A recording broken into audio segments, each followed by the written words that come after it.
મોરબીની એડિકોન પેપર મિલમાં આગ લાગતા દોડધામ મચી।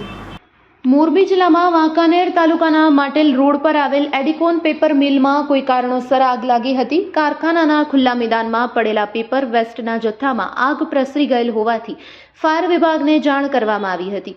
જાણ થતાં જ ફાયરની ટીમ ઘટના સ્થળે પહોંચી ગઈ હતી અને 6 જેટલા ફાયર ફાઇટર તાત્કાલિક પહોંચ્યા હતા અને આગને કાબૂમાં લેવાના પ્રયત્ન શરૂ કર્યા હતા। તેમાં પાણીનો મારો ચલાવવામાં આવી રહ્યો હતો।